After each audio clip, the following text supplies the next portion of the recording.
Evan, we're live. All right. This is was cool before you mentioned this is your first podcast, which is. kind of blew me away. You were saying you've had a lot of like legacy interviews, different Wall Street Journal, massive publications. And I feel honored you're now on the journey with Ryan Dewey. It's the first pod, so great to have you here, man. It's a great, I know it's going to be a great first. I'm excited to be here. Love it, man. Well, one of the things I always start with the pod with like who you are to me. Like, you know, I've kind of started to build a relationship. For everyone listening, Evan's the CEO of, is that the title you go by? It is. CEO of Kiss the Ground, which we'll get into of what that is. But it's a partner of us with Plunge. We have, Plunge, we're a 1% for the planet committed company, basically allocating 1% of our revenue to, climate-driven visions through nonprofits. Kiss the Ground is one of our partners moving forward. So we've built a relationship. We've gotten to know you. And there's two things that I've really noticed about you. And one is like your heart is massive. Like you get shit done, but your heart is at the forefront of that. And that's like clear into the Zoom calls we've had, connecting in person. And I really acknowledge it and think it's clear why you've had so much success, but like that is a massive characteristic and it's very impressive. And secondly is your listening. Like how you tune in to people when they're listening is very, again, great sign of leadership, like letting people speak, share themselves, and So I thank you for being who you are in this world and everything you've done from your philanthropic side to leading massive companies and organizations. It's clear why you've had so much success. Wow, I'm definitely going to make sure my kids listen to this. That was about as big a compliment as I've ever had. So thank you. You're welcome, man. What I've noticed, it's very impressive. I think there's so many things I want to get into this pod. Areas I want to cover is Kiss the Ground. What is that? What is regenerative farming? There's a dual side to this where just you as an individual, like who you are and your career. And I think we can break this up into two. Feels like you've had multiple acts in life. I want to get into like your early music career days. Tell me where that started, getting into the music career. It's really simple. My family were all very focused on my dad was a lawyer who went into corporate law. My grandfather on my mother's side was a private practice lawyer. My brother decided early he wanted to be a lawyer.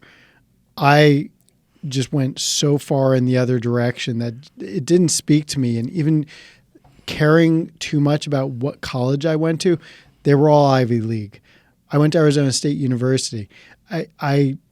School didn't really speak to me at the youngest ages. Playing in a cover band spoke to me in the basement. Making music with friends, I didn't ever think I was going to make a living out of it, but I really loved music, and I loved being a part of a band. When it came time to go to college, and I was so lucky. I mean, I was born in New York City, moved out to the burbs in Jersey. I had access to shows at Rutgers University, and I had access to New York City. I could get there by train and by bus. So my mom is an abstract sculptor, and she supported my love for anything in art, and music hit that. So I had access. Everybody really, first of all, music publications, music radio, and access to bands was enough to really dig me in, to bring me in deep to music at a young age. So very naturally, when I went to college, all my friends knew what they wanted to be. I knew what I didn't want, but I didn't know what jobs existed in the world of music. I never even thought about it until it was time to get an internship. And I said, wow, okay, I have to get an internship. I guess I could go live at home and commute to New York City if somebody will let me work for free and I can pay for college credits. So I wound up getting an internship at Mercury Records. And that's when I realized there are a bunch of people who get paid to work behind the scenes to promote artists. And the whole process of radio promotion to get songs on the radio, the process of finding bands and developing the product. And my eyes were wide open. I said, that's what I have to do. And I worked for a 25-year-old who had 4 college reps that worked 20 hours a week for him. And I just said to him, okay, so you're 25, you make $50,000 a year, which seemed like an incredible amount of money to me. And you have people reporting to you, and your job is to talk to radio programmers and to devise strategies and marketing campaigns to get your artist that nobody's heard of on the radio. How do I become you? And that was it. He gave me some good advice. He said, think of 5 places you'd love to live. And when you go back to college, work at the Tower Records. There were record stores then. Do internships for record companies. And just stack up your resume.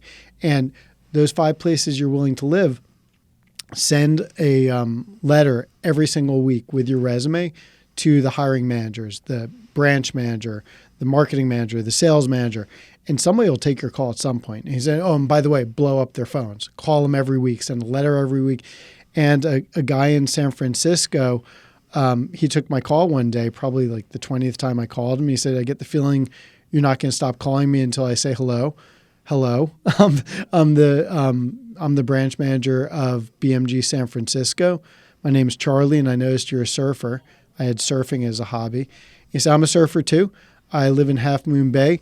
Call me once a week. We'll talk about the waves. And when the mailroom opens up, it pays $7 an hour. If you're interested, I'll look you in the eyes, make sure I trust you, and we'll give you the job. You'll work in the mailroom for about a year, and then you'll get promoted. That was it. And that happened. It happened. So Just like that. I moved to San Francisco without a job after meeting that guy. And it actually played out exactly that way. It took me 9 months of living in San Francisco to get that call that the mailroom opened up. But I called him every week, and I worked at the Bay Guardian newspaper, which is a great first job. I got into the classified sales.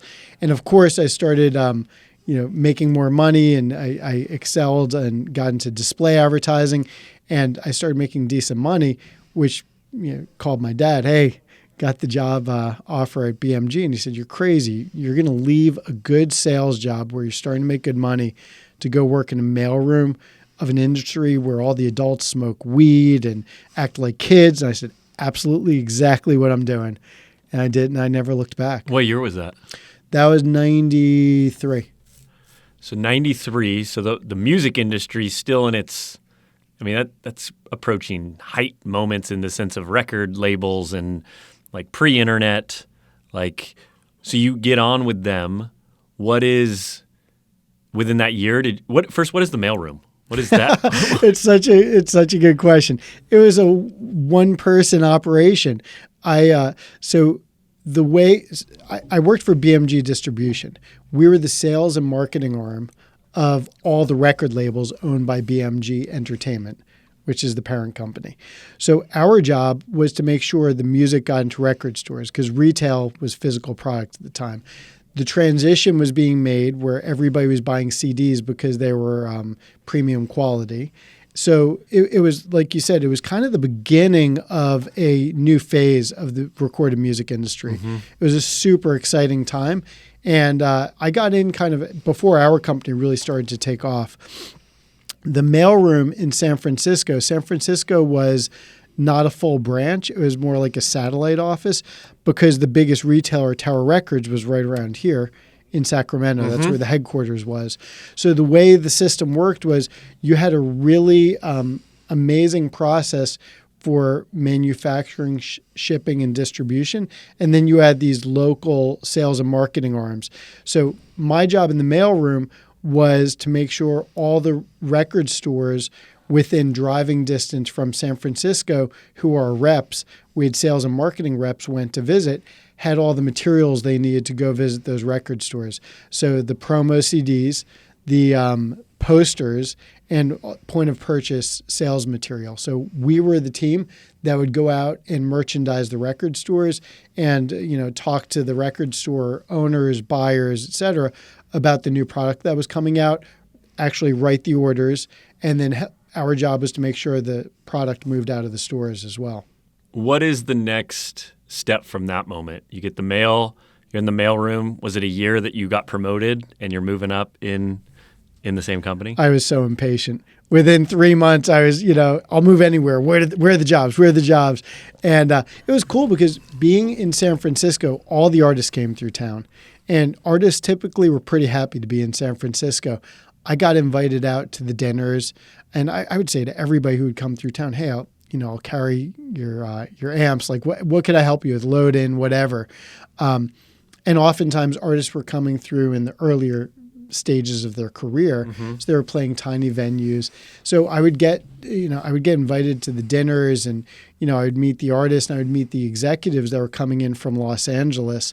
Like I said, every band came through town. So it was a super, super exciting way to learn the business. So while I was in the mailroom between the hours of 9 and 5, making sure, and I was shipping out posters, and they called them flats, the little 12 by 12, cardboards and stand-ups of our artist displays for record stores. I was shipping things out to record stores all day. I was making sure our dozen or so reps had what they needed to go to the stores. But the real learning was as executives were coming through town, talking to them and understanding what their role in the whole ecosystem was. So you were getting a front-hand interview at different times with different people from the executive business side to the artists. Some of these artists that you engaged with early, were there certain artists that you were like, they're going to be big before they were big? Who was that you saw? Oh, the list is so long. So I want to be clear. I was never the person who would go to clubs and discover artists, but I was exposed to so much after the artist usually was already signed and even has recorded their material. It's wild, but just to circle back and I'll answer this question. I was in the mailroom for a solid year, and I was impatient as hell. But they wound up creating, because we were growing as a company, they wound up adding new territories, and they created a new territory to be what's called the field marketing rep in Orange County. So my job was to move down to Orange County, where our main office was in Hollywood at the time. I was in charge of all the record stores getting their getting merchandise and not sales, but in the marketing of all the record stores in Orange County. So that was my step up. That was my big job. I became a road warrior in Southern California. But as far as exposure to artists and who I saw and met early on, who I thought there was really something special there, Sarah McLachlan, I wouldn't say I met her in the very beginning, but her first record hadn't really taken off, and there was something so radiant and so special about her.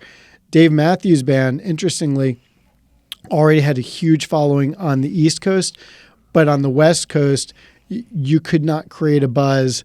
It was really difficult to get any momentum there in the earlier days, but it was so apparent that there was real star power, and that also there was a unique dynamic in the band that was going to catch on. That became pretty obvious. We loved a lot of artists at the record company that really never took off. We had a band called Spiritualized who never really hit the mainstream, but a lot of artists referred to them. We had the earliest records, the earliest releases by Tool were, no doubt, we knew that was special and was going to take off in a very material way. But what was really exciting to me personally, because I didn't grow up with much knowledge of or exposure to hip hop, getting to see Tribe Called Quest, Outkast early on was pretty mind blowing, and the industry was pretty hard lined about, that's urban music, that's alternative music, and those of us that worked at the company were just music fans. And it was pretty fun starting to break down some of the walls where our alternative product marketers started taking on some of the hip-hop projects and vice versa. So we got exposure to a lot of different kinds of music, and being the sales and marketing division, I had to learn classical music. I had to really go across the board from country, which was new to me, to we distributed the Cirque du Soleil soundtracks, which Really? was super fun working with the artists in Cirque du Soleil as well. Did you so like Outkast? I mean, that's a group that I always like the early days, like in an Atlanta club, seeing them play. Did you get to see some of their early shows? Like where did you first see Outkast? I think I first met them. We did an interview with them probably when I was already after I left the record company. I was at AOL Music, and they were just poking fun that our version podcast at the time was more on-demand interviews, and we were piping in our interviewer from Los Angeles, and I was sitting in a small room like this with them in New York. They said, "Damn, man, that guy sounds like a librarian." I said, "Yeah, he's NPR background." But so I first met them as humans in a room like this, and just hearing the way they talked about their craft and their music and the way they interacted with one another was pretty cool. Probably the first time I saw them perform was already, we were probably setting up Aquemini at the time, which totally took off, like next level. And it was a show for our record company. We had a conference in I think it was Toronto, and I was on the executive team by that point. I was no longer in the distribution What year was this? company. It was like 97 or Okay. so, 98, maybe 99. And it was our private show, and we had a dinner that was pretty loose with tequila beforehand, and we were the biggest fans. And I think, Andre and Big Boy kind of looked down, they were like, "Wow, you guys are crazy." Like, we were kind of losing our minds because the songs were so solid. We've been living with them for a long time, and they had a full band set up, and it was electrifying. Wow, what an experience! Their sound was just so different. There was like they moved the needle. You get those groups that just like change how we view hip hop, or just can encapsulate a region so well at that time, like what was going on in Atlanta. They really spoke to the whole company. I mean, people from every background, whether you had your country specialist or you had your alternative specialist, because we were all category experts at the time in the distribution company. Everybody loved them, and they were endearing, and there was just something special. You could feel something that was a lot bigger than the scene even was at that moment of their first couple of records, and it played out, and they went mainstream, and that's when you had Roses, and some of their tracks started crossing over a top 40. Mm-hmm. When you went, so you go from moving to OC, kind of in the marketing realm. There's clearly a jump in your career when you're there to you start stepping into executive level. What was that transition like? Was there a break in that journey when you went from that role to? It was natural. It's funny. I felt very at home at BMG. It was a company with really, really deep culture, which was created by the president of the distribution company, Pete Jones. I was only in the mailroom, and when I graduated from the mailroom to my first field job, I was invited to every 18 months, the company would do a convention in a different city. All the artists would come, all the labels would come and showcase all the new music. And you'd be in a ballroom all day with presentations and performances. But then at night, you'd go to a club, and you'd have usually 3 to 5 acts perform at that club. And then you'd go up to the rooftop bar of the hotel, all the food, all the drink, and everybody just socialize. And you went pretty hard for quite some time. And Pete Jones, the president of the distribution, which was probably 600 or 700 employees, the last day of the convention, he would stand on stage and go office by office and name every employee that worked for him.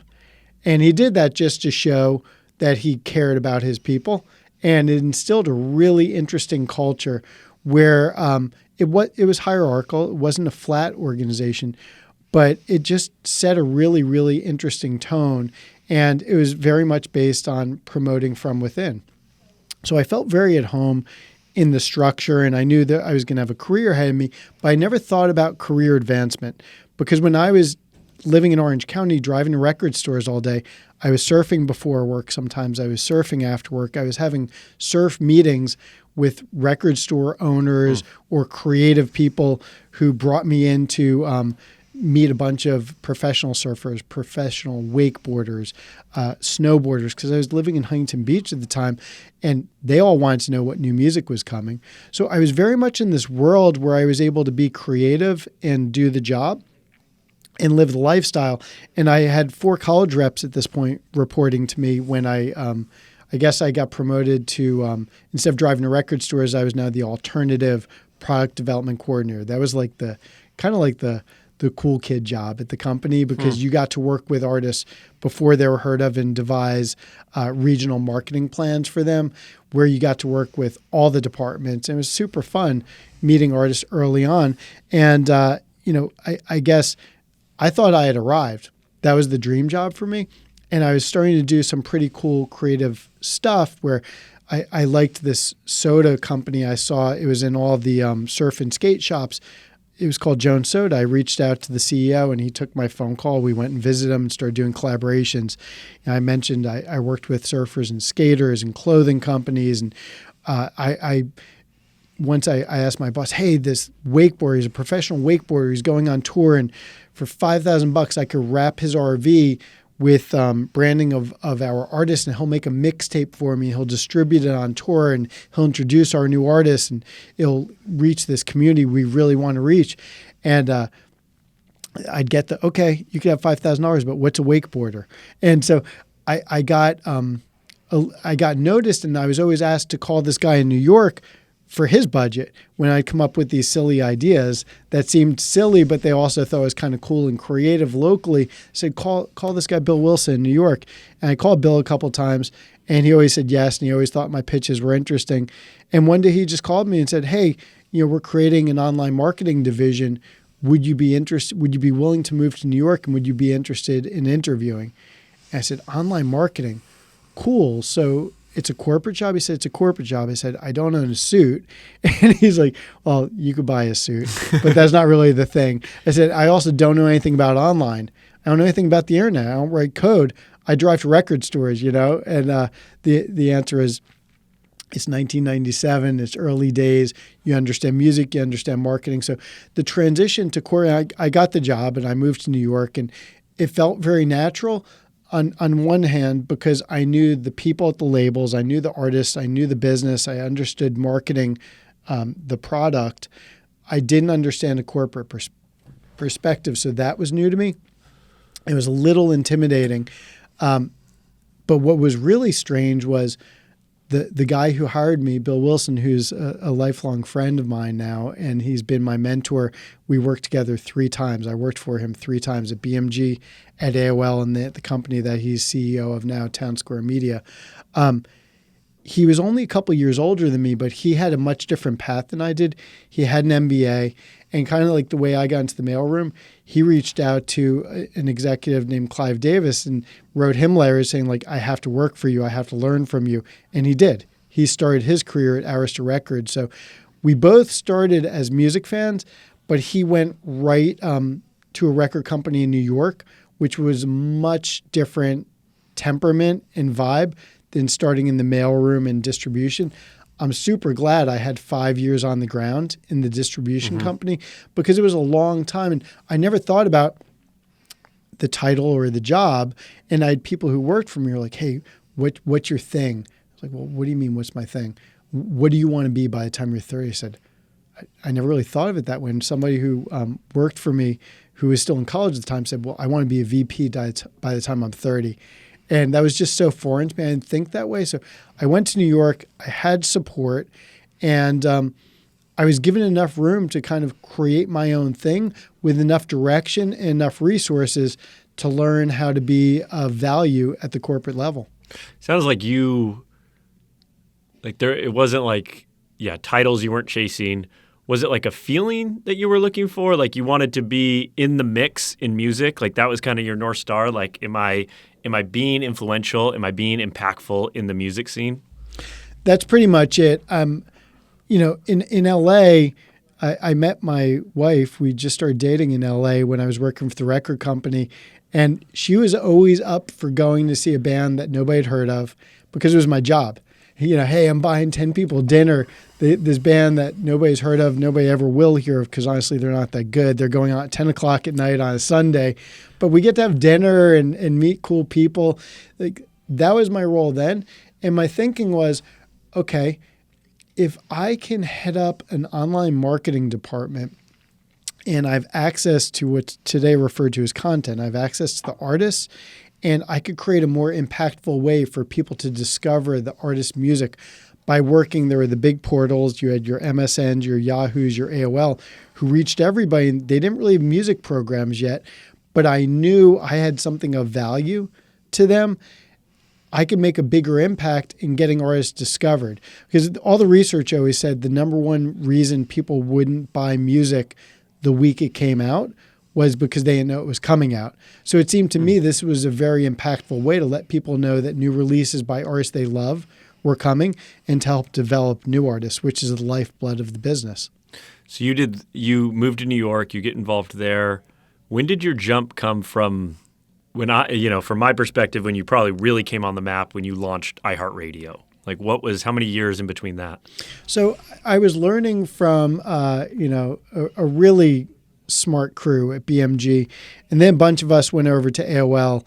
And while I was only there for 3.5 years, it felt like a lot longer because here were a bunch of music people that came into a tech company. And that tech company, AOL, had been on a buying spree. They were buying so many companies so quickly. And we were tasked with creating a music experience at a tech company. So we were the outsiders coming into a matrix organization. And that was such a business 101 experience for me because at the record company, there was clear hierarchy. There was clear way things got done. Now we're thrust into a technology company coming from the technology side of a music company. And I say technology very loosely. At the time, it was the early days. It was on the internet? Yeah, that's pretty much it. And, files, forget watching video. Yeah. It was, still dial-up modems for the most part. So, yeah, I would say BMG and AOL were about learning. And I had mentors above me who really taught me how to change big companies from the inside, which is a real art form. Mm-hmm. To get people who don't report to you excited about what you're doing and to say, how can I help out? I'm in, sign me up. I'm on the mission to make AOL music happen. And we built something pretty meaningful at AOL where 30 million people a month were discovering music on AOL. We helped launch a lot of artists there. We did some great stuff. And, we were all early movers in what was quickly becoming apparent to many companies that they needed to have a plan and a strategy there. But a lot of companies invested when the first bubble burst. In the late 90s, a lot of companies invested a lot of money to do something in the digital space. And they went out and they bought companies that had nothing to show for it. And Clear Channel Communications, as it was called at the time, did just that. And they had a very talented guy who went on to do great things, as a matter of fact, running that. But they spent a lot of money and had nothing to show for it and alienated a lot of divisions of the company. So they let it all air out. And then I got a call from the CEO of the broadcast, the radio division, in 2004 through a headhunter. Hey, would you contemplate jumping? A big media company needs some help transitioning to digital. And my response was, I'm the head of AOL Music. I work with people I love. We're doing great things. I'm in the best place right now. Tell me the name of the company if you want me to meet. And well, the company's Clear Channel. So I said, wow, that's interesting. I want to meet the CEO because he was being blasted by Howard Stern at the time. There were all sorts of problems with the FCC and fines, and there was just a lot going on. So I said, I want to meet the CEO of a company like that and hear what his challenges are. So we talked for a couple of months, and I said goodbye to my, to the crew I'd been working with and learning from, and said, there's an opportunity for me to go out and see if I could really make a difference without those who I've worked with for so long. How was it pitched to you from him? It was funny. It was pitched to me as, can you make money doing things digitally? My radio programmers get really pissed when AOL debuts songs before we do on these big radio stations, Z100, Kiss FM. You guys are debuting songs by Usher, and all the biggest, most eagerly anticipated songs, from Britney to Usher to whatever was going on at the time across all genres. You were debuting these songs on AOL, and my guys are FUing you all day long. But I don't really care about that. I just care if it can be monetized. How were you getting access to the songs for AOL before these other organizations? So coming from a record company, we went out to the music industry and created these programs where we said, actually, a guy who worked with me, Jared Willig, he came up with the idea of calling it First Listen. We said, hey, give us the song before you give it to any other outlet, 24 hours, and we'll put it on the home screen. Everybody knew You've Got Mail. We said, we'll put Dave Matthews' picture to debut the new song on the home screen of AOL. And all of a sudden, you do that, and you go into the marketing meetings of the record company, and everybody's saying, yeah, I got a call from management. Dave was getting blown up with how many people saw his music on AOL, and nobody really knew what it meant. Nobody knew what to make of it. So we created these new windows, these new platforms to expose artists. And radio's challenge was always, they don't want to play a song that isn't recognizable. So there was a little bit of recognition by the time the song went to radio. So it performed better. So you leveraged the relationship with the artist that you had. The internet was like this unknown, what is this doing? But it was, the artist got direct feedback into like, wow, people are talking about me. So buzz was being created. There wasn't really like a revenue structure from it yet. It was just like, there's something happening here. Is that? That's exactly what it was. So it would be a momentum booster. Mm-hmm. So you'd have stats in that hundreds of thousands of people listened to the song on demand. And then there was the thumbs up, thumbs down feature, and there was comment features. So it was the beginning of a new way of interacting with a song. Instead of a radio station plays the song at a certain time and gets callers, now you have a much larger scale interaction in a 24-hour window. So you go to Clear Channel, which eventually becomes iHeartRadio? Correct. Where were you? What was your involvement in that transition? It was wild. I was 34 years old, and I had great training, but I was pretty young to be out on my own, for a job like that. And I think they brought me in with some weird title. I was senior vice president. I was positioned as a senior executive in charge of a division. Most people thought the division would fail because it failed previously. And I inherited a team of about 20 or 30 employees, and they were based in, I think it was Kentucky. You'd fly into, they were based in Kentucky, and they were the web division to make sure the websites for the radio stations worked. They had tried to templatize them a little, but they were kind of back of, if there was a meeting, they'd be the one sitting in the back of the room. They didn't really have a voice. And, one of the senior engineer executives was kind of overseeing the division until they brought in leadership. So again, my task was make money. So I came in and we assembled a team around a vision and a strategy of, all right, radio is still an incredibly impactful medium. Let's take some of the playbook of the things that we did at AOL and others were doing and amplify on-demand programs on the radio, and you've got a really powerful outlet. So, we created a team that slowly started to evolve. We templatized the websites, gave local radio stations the opportunity to create local content to publish it on their own.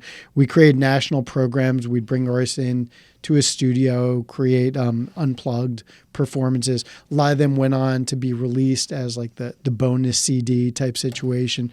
And was that subscription based that it was for what was the revenue structure? Advertising. It was all advertising Got based. It was so the simple thinking was people listen to the radio when they're in their car. Now people are in front of a screen, and this is before '08. This was '04. Before phones still. Right. But people are spending a lot of time in front of their screen, and if the radio brand is not giving you a compelling reason to stay with the brand digitally, you're now losing audience. So we inspired everybody to care about the brand through the website and through streaming the radio station. That was the earliest point. All free, all advertising based. We started monetizing it. We started making real revenue because we had scale.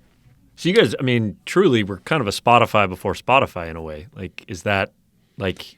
It's so funny. My friends and I joke that at AOL, name the successful company today. We tried all of those things. It was just really early days. We had subscription services. Even before I went to Clear Channel when I was at AOL, we tried something, I think it was called MusicNet. We tried on-demand, MP3s for 99 cents. We did all that stuff. It was early days. But at Clear Channel, it was called Clear Channel at the time. You had the radio division, which was a cash cow with a nice margin. And then you had what is now Live Nation, all under one roof. And you had the Billboard company and you had local TV stations. And we started getting recognition and traction because we were monetizing audiences that were coming to the radio station branded websites. And then in '08, everything changed. We had relationships with all the tech companies. And we'd been talking to Apple for quite some time about different things. And when we saw the App Store was opening, I said, okay, at this point, we need to call it something. Clear Channel is not a consumer-facing name. And we did a contest with our whole division. Hey, let's come up with a name. And we settled on iHeartRadio because radio at the time seemed like a defensive industry. And I said, well, I loved radio. I grew up listening to the radio. And a lot of people who work here, well, everybody who worked there believed in radio. Let's lean into it. Let's not be defensive about it. We went with iHeartRadio, and we called the app iHeartRadio. I'd reserved iHeart Music and all these different iHeart brands, and we created a aggregate page experience of iHeart Music and iHeart Radio early on because I needed a way to look at all of our radio station websites. So we didn't publicize it, but we already had it. But then when the App Store opened, we said, we're not going to build 1,200 apps. We're going to build one, and we'll put our stations on it. And then, importantly, we will do different kinds of stations. So we started doing comedy stations. We did a deal with a very successful music manager named Irving Azoff, and we created stations with his artists. We had the Eagles, Christina Aguilera, Weezer, we branched out in, I think even Megadeth did a station for us where it was the Sirius XM model, which hadn't really been practiced at the time, where we had artists just come in, talk about music that inspired them, tell stories, and we would put it together and put all those available with our stations on the iHeartRadio app. And that was the birth of the brand, and that was the birth of the name iHeartRadio. Which was highly successful. Yeah, I think I started there in '04 and I left in '11. And the division got to be very profitable, meaningful revenue. And most importantly, the iHeartRadio brand and app was a top used music app. And it really, it's what everybody liked to talk about. Yeah, it brought music to the phone in like a real substantial way, like early on. I'm sure you have so many interesting stories of meeting with artists or executives. Like, what was one where you just found yourself like, wow, I'm in this room having this conversation right now? So many of those. From, sitting with an artist in their home, talking about this digital radio station where, like when we went to Christina Aguilera's house to talk to her about the radio station, being early in digital, I had the opportunity to explain to artists what the internet was and what we were doing and why we were doing it. I'll tell you one funny story is we had, pretty much every artist came through and did our shows. We had at AOL, we had our own little unplugged show. At iHeart, we had our own little unplugged show, and we would always ask the artist to do a cover song as well. So just by by producing hundreds of shows, I got to meet a lot of interesting artists and see some cool things. But one really cool one that stands out was the Red Hot Chili Peppers in Los Angeles. I was in town from New York, and it was a small studio space. And before they did an interview first, and nobody really explained to them why we had 5 cameras, video cameras, and what we were doing and where it was going to go. I think I was at AOL Music at the time, and I explained to them, okay, so most people go on to AOL to check their email. What's going to happen is they'll go on to check their email, and they'll see a picture from this, and they'll say, go in the studio with the Red Hot Chili Peppers, and we'll have 5 songs available on demand. They literally click with their mouse, and they play the video. So instead of watching TV the way everybody's accustomed to, it's called on-demand programming.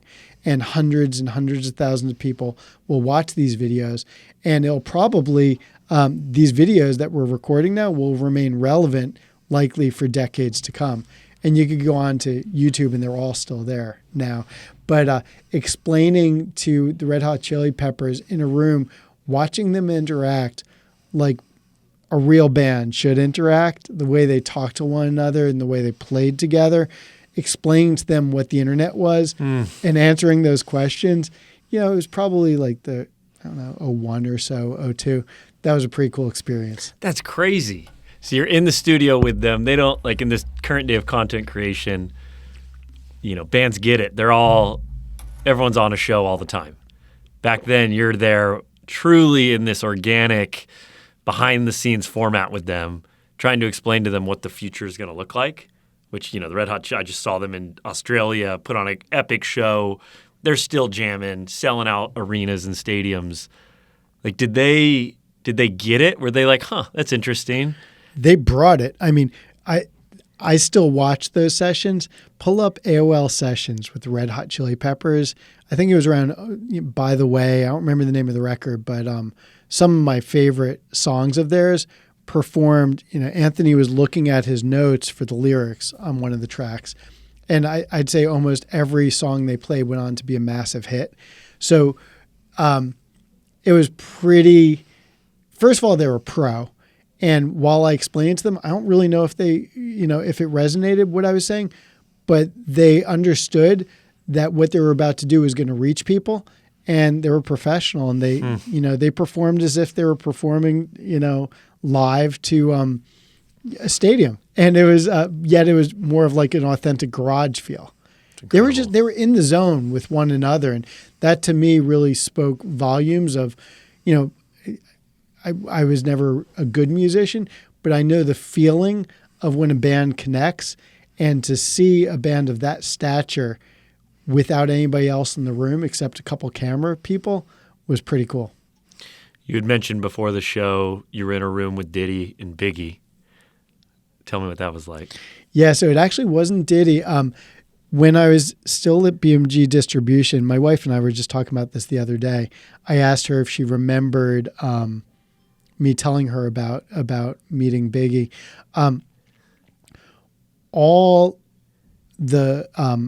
We had music meetings, like, one day a week in Beverly Hills at this point. And Biggie was spending time out west to really up his presence before the album dropped. He was going to the basketball games. He was being seen everywhere you get seen. And this mid-90s?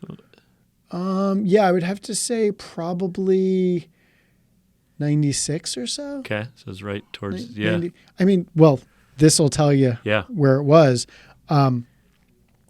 We didn't have much advance notice. It was just like one of those like, hey, Big wants to come in and play the record for the people out here in LA who actually will sell the record. So I think there were like 15 of us in the room. And he came in. He came in with his crew. There were probably like 7 or so deep, and they just came in.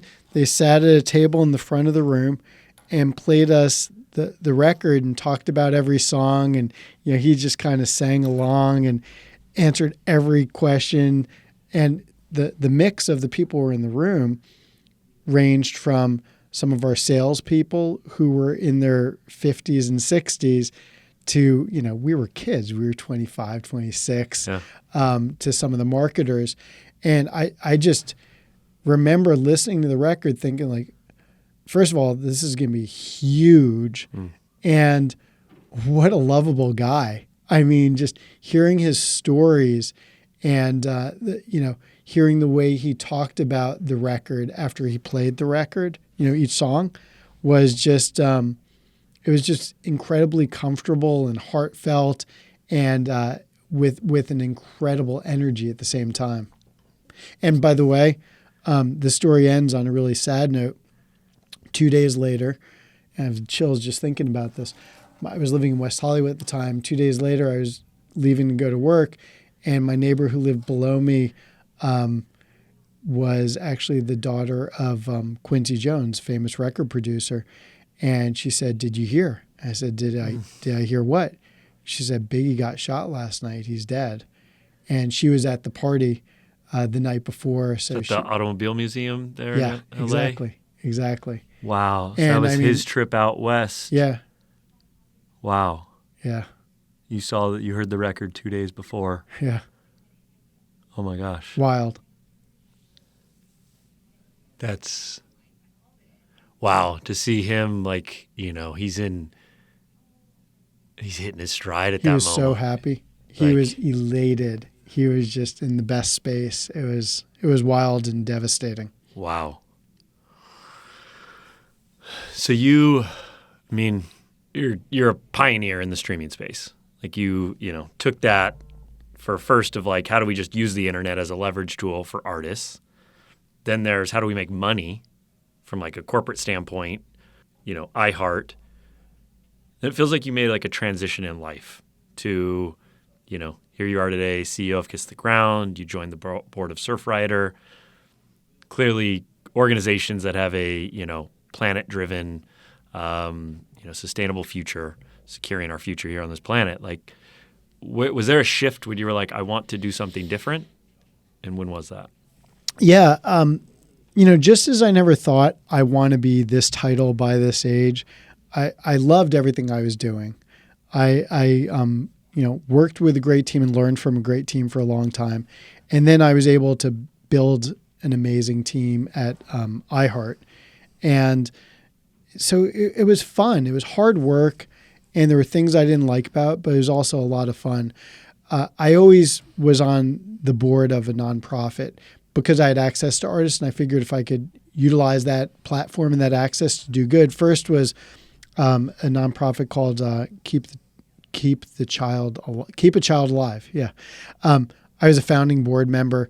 We brought in Alicia Keys to be the spokesperson with a launch event at AOL Music on Worldwide AIDS Day. It was about antiretroviral drugs for $1 a day for those infected with HIV. So it felt good, and I learned about what you do on the board level. And then I went to a company called Little Kids Rock, served on the board there, and learned again. And then Surfrider came knocking. That was my first board opportunity in the environmental space. And being a lifelong surfer, surfing was my first real connection to nature at a young age. I really loved the work I was doing with Surfrider. I helped with their events, and I helped with their partnership department. Two things that came naturally to me. I did some music festival work for a couple of years after the corporate jobs.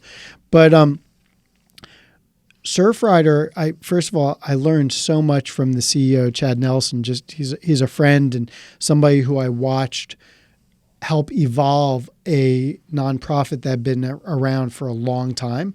And I became a little bit of I don't really want to use the word expert, but I think the skill set I really honed over time was how to change a big company from the inside and how to get people really excited about doing things differently. And when I watched Chad do that at the nonprofit, I was very inspired by that. And kind of like how I started my career, I knew what I didn't want to do with law school and that kind of thing. I knew that I didn't want to work for corporations anymore. I knew that I didn't want to wear a suit to work every day, and I didn't want to be traveling every week at the rate I had been for quite some time. And I wanted to do something where I had a greater outward-facing impact as opposed to the internal-facing, which for a big company, you spend a lot of time on the internal. So it all kind of came about organically in that my son really was the reason why. I did some music festival work for a while, so that was a good foray into the more entrepreneurial, smaller company experience. There were about 30 of us, the company I worked with. And I also learned there that I didn't want to work for a company that was poorly funded. So after trying that, I wound up with a local job in Colorado back with my mentor, Bill Wilson, who's the CEO of this company, Town Square Media. I wanted to focus on local while my daughter was going to high school and my son was in middle school. I didn't want to travel. I wanted to be very present in their lives. And I didn't need the biggest title. I didn't need the biggest salary. I just wanted to have a different experience. And I wanted my kids to meet kids who weren't from the coast. It was a really good experience. And my son, Rex, became a competitive dancer. And surprisingly, he started in hip hop in Los Angeles. When we moved to Colorado, he wound up in a really advanced studio. He traveled all around the country performing. And he's one day said, "Hey, Dad, can I apply to an art school in Los Angeles? It's a free school, but the acceptance rate is 10%. Oh yeah, go for it. And then my wife said, yeah, well, he got the audition with his tape, and now we have to go there, and hotels are really expensive. Can you help us book it? Well, the school is near downtown LA, and there was a little sporting event happening the day of his audition. It was the Super Bowl in Los Angeles. So they flew in, and they called me. They FaceTimed me right when they walked out of the audition. And I could just tell from his vibe. I was like, can I curse? Yeah, of course. Oh, fudge. He got in. We're going to have to leave Colorado and find a new life in Los Angeles. And sure enough, he got accepted.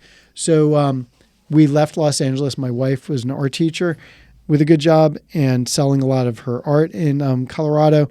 And I had a good local media job in Colorado. And we both quit our jobs and said, Rex got into Los Angeles County High School for the Arts. He wants to pursue, career, and there's a great stepping stone. We're fortunate enough to, if we don't work for a year or two, we'll figure it out. And I, at that point, said I interviewed with a bunch of the bigger companies for the kind of jobs that my resume says I'm best suited for, and each interview left me a little more depressed than the one before, because, I was early in streaming, and I would say the business matured, and the media business is no longer needing help making the transition to digital, something I led for a while. Those things didn't excite me anymore. So I said to my wife when we were talking about what to do next, do you think it would be weird if I left music and entertainment and media after all these years and just went full on into nonprofit? And, from there, she encouraged me to pursue it. And the search began, well, where would I fit in? And I met a recruiter through a job for a board who wasn't willing to talk to me because I didn't meet their criteria of what they were looking for. And I talked to my buddy Chad at Surfire, said, do you think there's an environmental nonprofit that could use a skill set like mine? I'm not a PhD, I'm not a scientist, and other than being on a board, I've never worked day to day at a nonprofit. And I learned from you that the temperament is different. People join nonprofits for a much different reason than my background. So, and all my previous experience. And he was very encouraging. He said, if you find the right company, you could be a tremendous attribute. And, I think it'll be very gratifying for you. And the first recruiter I met for the board that wasn't willing to talk to me said, I have something coming down the pike. It's early days. Have you seen the film Kiss the Ground? And I was scratching my head and said, it sounds super familiar. And the reason I knew of Kiss the Ground is when I was doing a music festival in Colorado, my daughter, Luli, was volunteering for an environmental nonprofit in Colorado, and she was helping set up a screening of the film Kiss the Ground. She asked me if I would promote that screening at my music festival that summer. So we cut down a promo reel. So then I went back and I watched the whole movie, and my mind was blown, and I felt embarrassed that I was on the board of an environmental nonprofit for 5 years with Surfrider. And we talked a lot about plastic pollution and runoff in the ocean. And we talked a lot about sustainability, and we had these great programs which would minimize the disruption, but not undo some of the damage we have done, which is what the hopefulness that Kiss the Ground put out in the film. So I told the recruiter I'm very interested, and I'd love to learn more about it. We spoke for nearly a year, and then I was offered the opportunity to lead Kiss the Ground to the next phase of growth. That's crazy that because Kiss the Ground, there was the movie, and then there's the organization, correct? And is that am I saying that like you got it right? So you were promoting the movie. Little did you, because the movie did so well in promotion that it blew up the nonprofit. Like the awareness to the subject matter that Kiss the Ground so you were in tune planting the seeds for your need down the road, because this organization grew so rapidly because of the film that they needed a seasoned vet to come in. That's crazy how you're working on something before you even realize that and then your need shows up. Can you break down two things? What is Kiss the Ground? Who you guys are? And with that, what is regenerative agriculture? So Kiss the Ground is a nonprofit that was formed about 10 years ago by a really amazing Ryland Engelhart and Finian Makepeace are the co-founders. They grew up together in Ithaca, New York, in a very communal type of upbringing, which really, from the youngest age, taught them how to think differently. And they were living in California at the time, lifelong friends. And Ryland was hearing someone speak in New Zealand about the regenerative agriculture practices and how they could sequester carbon and undo some of the climate change damage we've done, and how it's just a more the regenerative approach takes on some of the practices before the mass industrialization of agriculture as we know it today, which has become monocrop. So big fields all doing soy or all doing corn. It's really a practice that integrates multiple crops, less disturbance. So you have animals grazing, which instead of tilling, really help, they help the land become more nutrient dense with fertilizer. They are the fertilizer, right? And they also, stepping on the ground, pushes down the nutrients. And then you give that section a rest and it grows back stronger. So it's an ecosystem, which is different everywhere based on context. But really, these simple practices to kind of go back to the older ways of how things were done was a jaw on the floor type moment for Ryland, where he and Finian said, "Well, let's take a look." And they started Googling regenerative agriculture and saw there wasn't much going on at the time. And they said, "Okay, well, we are." We're not farmers, we're not scientists, we're not academia, but we can be storytellers because it looks like nobody's really telling the story. So they formed the nonprofit about 10 years ago, and it took about 7.5 years before the film called Kiss the Ground came out. And the film was created by a for-profit business, Josh and Rebecca Tickle, in partnership with Kiss the Ground. And this summer we're setting up for the sequel to come called Common Ground. It's incredible. And so it's 7.5 years, and then there's been this accelerant, and that is what is Kiss the Ground's mission as an organization? To awaken people to the possibilities of regeneration. And that was Ryland is very inspired by Rumi. and he named his first child Rumi, as a matter of fact. And a lot of Kiss the Ground is based on on some of the literature and some of the poems of Rumi, who talked about there are many ways to kneel and kiss the ground. So Mother Earth, it's really about awakening those who are so inclined to really think about how we can do our part and honor where we all came from. What do you think the biggest, your guys, it seems like storytelling, advocacy, like those are big factors in what you guys are pushing. Raising awareness. Like it feels like to me, it's like this term, like we have this term certified organic now. It's like a term that's out there. I would say everyone listening has heard that. Do you eat organic? Do you not? Like there's a real understanding what that is. Regenerative agriculture to me feels like the early days of that. Like what is regenerative agriculture? And your guys' mission is to really teach people that this is a possibility, the benefits from it. What are the real challenges to get outside of getting the public perception improved? But it really comes down to, farmers seeing and like the benefit of doing this. Like because I can't imagine a farmer that's done this way for generations. And now it's like we need to transition our farm like that. It's like telling some business owner, like, you got to run your business differently. Is that one of the biggest challenges you guys face into like getting that understanding out there?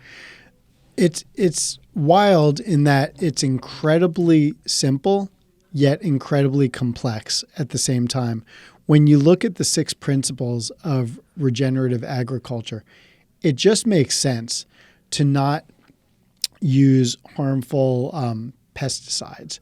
It just makes sense to not till the land until it dries out. It just makes sense to have multi-crops and to have live animal integration. These things all just, they make a lot of sense on so many levels. Yet it's very complex in that, first of all, climate change has become a very polarizing topic. A little less so now because pretty much everybody's felt the effects of climate change. Wellness, we're all sicker than we had been in the past. And whether you believe that you can trace it directly to glyphosate and or the lack of nutrient density in our foods, we all care how we feel. So wellness is another area above and beyond climate change. And then there's a whole generation coming up now who feels more responsible for doing their part because they want their kids and their grandkids, if they are so inclined to reproduce, they want to leave the place better than they found it.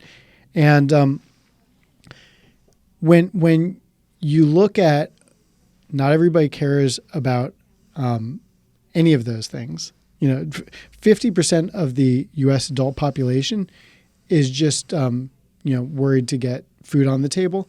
They're not worried about the ingredients and to get gas in the tank. Mm. So when you look at the addressable audience to join the movement and to be a part of the solution, on the awareness side is about 50%. We did some research because I'm media background, music background, marketing background. I wanted to look at numbers. And when I came in, those in the movement have been in it, deep in it, getting it to where it is today, which I believe we're about to see a lot of wind in the sail with the release of the second film, and just so many companies are talking about regenerative practices now. But when I look at where the opportunity is and where the challenges lie, you have to hit it on all 3 areas we're focused on. The first, to your point, is storytelling. You have to tell the story in a way that's informational, educational, and entertaining. So we set out on a multi-platform content storytelling mission where we're now on TikTok with some short form programming. We just released yesterday The Possibilities of Regeneration, which is a 5-minute animated short narrated and co-written by Lila June Johnson, an indigenous food scholar and activist. These different platform bite-sized pieces of content will travel nicely, augmented by beautiful documentaries. So you get the story out, and then people say, okay, well, I'm excited. How can I help? Part of the storytelling mission is to partner with brands who are like-minded, who want to source regeneratively. We announced a partnership with a company called Citizens of Humanity. They came to us after seeing the movie and said, we want to do something here. Typically, cotton is grown in a very destructive way. We want to source regenerative cotton. We've already started to go out and talk to farms. We create a program together to create Kiss the Ground Cotton. We have a whole bunch of partnerships coming where we're going to give consumers the opportunity to make regenerative purchase choices. So if you learn about it from storytelling and from media, and then you can purchase something that's easy to understand, that's the mass awareness, which is incredibly important. About 5% of the U.S. adult population today understands what regenerative practices are. So we've got a ways to go there. When you get to around that 12, 15%, you get to the tipping point, and the movement is really starting to gain a lot of steam because you have big companies who are starting to talk about sourcing regeneratively now. So CPG, consumer packaged goods, is the fastest growth area there. Education is an area that our company's been working on for nearly a decade now. A lot of people, when they discover what regeneration and regenerative agriculture practices are, they want to become an advocate. So we created these on-demand courses, soil advocate training. When we do these courses, we do meetups. You have hundreds of people. Some are farmers, some are in the city. They just want to learn about it. And with this 9-hour on-demand course, you do it on your own time. You form community. 5,000 people have taken these classes so far. And more companies are coming to us now saying, how can we do a team bonding drill as a company where we learn together about regenerative practices?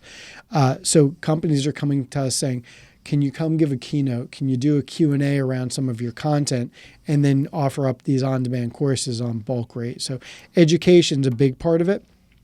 And then finally, advocacy. Because Kiss the Ground has been an early mover and an early voice in this space, we've been given a seat at the table in rooms we might not have gotten into otherwise on both sides of the aisle in D.C. So both Republicans and Democrats are taking a lot of interest and realize that the system we have going today for agriculture and farming is not only not sustainable, we need to regenerate, and they're very they're open eyes and open ears and really embracing the concept. So we've been invited in and actually helped write some motions that will go into the Farm Bill, which is voted on every 5 years. Wow. So it's hopeful. It's hopeful to hear. Like, is that your sentiment? Kiss the Ground has been hopeful from the beginning. It's been a humble, hopeful movement of, we've got work to do to really undo some of the damage we've done, but there is a viable solution in regenerative practices and getting the word out in a very hopeful, inspirational way, and having an inclusive movement where people are going to come at it from different angles. And that's all good. As a matter of fact, you mentioned some confusion around labels. There's a label now, regenerative organic certification. For cotton growers, it's early stages to get that kind of certification. So our approach has been, we would rather be inclusive for those who are truly doing things for the right reason, who want to just start the process. The journey of regenerative practices is very unique in that the context is different on one piece of land that may be 5 miles down the road from a different, and there's a lot of trial and error involved. The thing that I'm most hopeful with and what attracted us to you guys and wanting to partner and just kiss the ground, I think the story it tells, the documentary, is this is not some technology that has to be discovered. Like it's really an unlearning here. This is like, it's ancient practices. It's we know what needs to happen. Like you said, there's trial and error. The land is different in different regions, and climates are different, and there's uniqueness, which is probably one of the challenges. But this isn't the model is clear into what can happen, which I think is so exciting. It's not some technology we need to find, that we could actually make a dent. And really, we talk about carbon capture, and you hear these crazy technologies that are out there. It's like there is a technology that's sitting right here into how we grow our food. It's not some extra thing. We're already doing it. We're already growing food. And I think, starts with the storytelling, what you guys are doing there. Another exciting piece is we now are partnering with Eat Real. Are you familiar with them? I'm not. Eat Real is it's you guys and them that are going to be our partners. So Eat Real is a program that it's run by this amazing woman named Nora, and it is a program for schools. They go in and consult schools into how to transform their food systems from regenerative farms. So they go in, like, let's say local here, there's Natomas School District that's coming on with them, massive school district, major issues into the food that's being served to children across this country. They go in, they work with them on the budget that's needed for them, completely source the food. So they are creating the demand market for regenerative farms. So it's like you transition your farm.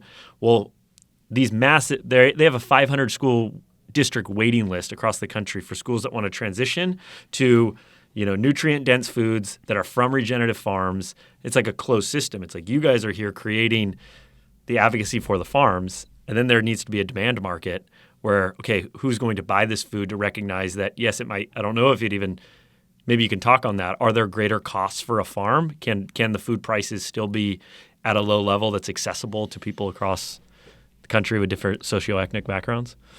So the reason we focused on the advocacy piece was because our name opens a lot of doors, because a lot of people have seen the film.